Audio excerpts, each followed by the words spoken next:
எல்லோருக்கும் வணக்கம் நேயர்களே. இந்த வீடியோவில் என்ன தெரிந்து கொள்ளப் போகிறோம்னா, ரொம்பவே முக்கியமான ஒரு விஷயத்தை பற்றி தெரிந்து கொள்ளப் போகிறோம். நம்முடைய நிவேதா பெத்துராஜ் அவர்கள் நம்முடைய சிஎம் விஜய் அவர்களிடம் தன்னுடைய கடைசி நேரத்தில் ஒரு முக்கியமான விஷயத்தை சொல்லியிருக்கிறாங்க. இந்த ஒரு குறிப்பிட்ட விஷயம் தற்போது வெளியாகி எல்லாரையுமே அதிர்ச்சிக்குள்ளாக்கி இருக்குது. நிவேதா பெத்துராஜ் அவர்கள் நம்முடைய சிஎம் விஜய் அவர்களிடம் கதறி அழுது இந்த குறிப்பிட்ட விஷயத்தை சொல்லியிருக்கிறாங்க. ரிட்டன் நம்முடைய சிஎம் விஜய் அவர்கள் கொடுத்த அந்த அதிர்ச்சிகரமான பதில் தான் இன்னைக்கு ஒட்டுமொத்த தமிழகம் முழுக்கவே பரபரப்பாக இருக்குது. நிவேதா பெத்துராஜ் அவர்கள் என்ன சொன்னாங்க, சிஎம் விஜய் அவர்கள் செஞ்ச அந்த அதிர்ச்சிகரமான மாசான செயல் என்ன அப்படிங்கிறதை பற்றி இந்த வீடியோவில் நம்ம தெரிந்து கொள்ளலாம். வாங்க வீடியோக்குள்ள போகலாம். நம்முடைய சேனலுக்கு நீங்கள் புதியவராக இருந்தால் சப்ஸ்கிரைப் பண்ணிட்டுங்க. நேயர்களே, இன்றைக்கி நம்முடைய தமிழகம் முழுக்கவே மிக பெரும் அளவுக்கு பரபரப்பை ஏற்படுத்தின விஷயம் என்ன அப்படின்னு பார்த்தீங்கன்னா, உதயநிதி அவங்களுடைய அரெஸ்ட்டு தான். அரெஸ்ட்டுக்கு முன்னாடி நடந்த விஷயமும் சரி, அரெஸ்ட்டுக்கு பின்னாடி நடந்த விஷயமும் சரி, ஒவ்வொன்றுமே நம்முடைய தமிழகம் முழுக்கவே மிக பெரும் அளவுக்கு ட்ரெண்ட் ஆனிச்சு. எதற்கு அரெஸ்ட் ஆனாங்க அப்படின்னு பார்த்தீங்கன்னா, ஒரே ஒரு காரணம் தான். ஒரு பொது மேடையில் கீழே இருக்கிற தொண்டர்கள் த்ரிஷா அப்படின்னு கத்தும் போது கொஞ்சம் கூட யோசிக்காமல் அந்த பெண்ணை ரொம்பவே தரக்குறைவாக பேசினாங்க. இதை தான் மக்கள் ரொம்பவே தெளிவாக சுட்டி காட்டுறாங்க. இதே சிஎம் விஜய் அவர்கள் எலெக்ஷனுக்கு முன்னாடி பிரச்சாரத்தப்ப மு.க. ஸ்டாலின் அப்படின்னு சொல்லிட்டு அவரை பற்றி பேசும்போது கீழே ஒரு தொண்டன் அவர் நோயாளியாக மருத்துவமனையில் அட்மிட் பண்ணப்பட்டிருப்பார் அப்படின்னு சொன்ன உடனே சிஎம் விஜய் அவர்கள் ஒரு முறைச்சாரு. எதிரியாக இருந்தாலும் அவர் கொடுத்த அந்த மதிப்பு தான் இன்றைக்கி சிஎம் சீட்டில் இருக்கிறாரு. இன்றைக்கி தொண்டர்கள் வெறும் த்ரிஷாங்கிற வார்த்தையை வச்சு தான் கத்துனாங்க. ஆனால் தொண்டனுக்கு தலைவனாக இருந்த நீங்கள் அவங்கள ஒழுங்காக வழி நடத்தாமல் ரொம்பவே கேவலமாக ஒரு செயலை செஞ்சீங்க. அதனால தான் நீங்கள் இப்படி இருக்கிறீங்க அப்படின்னு மக்கள் ரொம்பவே கமெண்ட் பண்ணாங்க. அதன் பிறகு நடந்த பல அதிர்ச்சிகரமான விஷயங்கள்லாம் என்ன அப்படிங்கிறது உங்களுக்கே தெரியும்.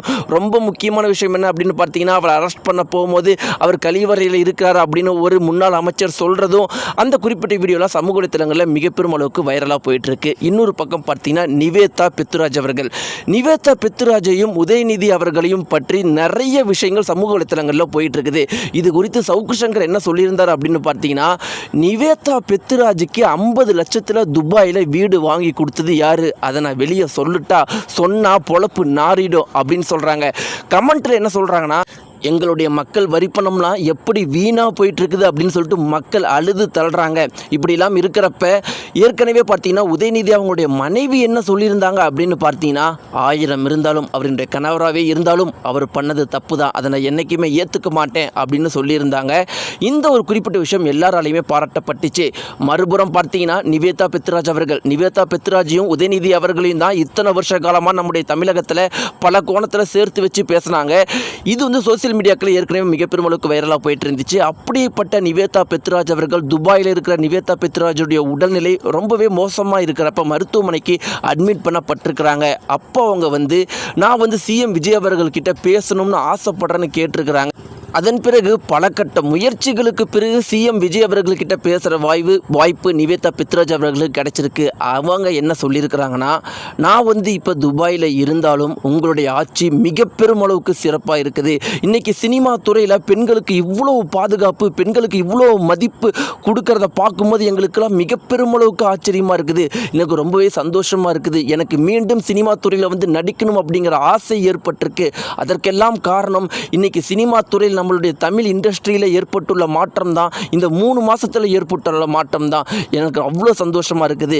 இதை உங்ககிட்ட சொல்லணும் அப்படின்னு நான் ரொம்பவே ஆசைப்பட்டேன். அதற்காக தான் இவ்வளோ கஷ்டப்பட்டு நான் சொல்லியிருக்கிறேன் அப்படின்னு சொன்ன உடனே, ஏற்கனவே சிஎம் விஜய் அவர்கள் உங்களுடைய உடல்நிலை சரியில்லை அப்படிங்கிற விஷயத்தை தெரிஞ்ச உடனே முதல்ல உங்களுடைய உடல்நலத்தை நல்லா கவனிச்சுக்கோங்க. நீங்கள் எப்போ வேணால் நம்முடைய தமிழ்நாட்டுக்கு வாங்க, நம்ம மீட் பண்ணலாம் அப்படிங்கிற மாதிரி சொல்லியிருக்கிற ஒரு குறிப்பிட்ட தகவல் இன்றைக்கி மிக பெருமளவுக்கு வைரலாக போயிட்டுருக்கு. நேயர்களே, இந்த வீடியோவை பற்றின உங்களுடைய கருத்துக்களை மறக்காம கமெண்ட் பாக்ஸில் தெரிவிங்க. நன்றி.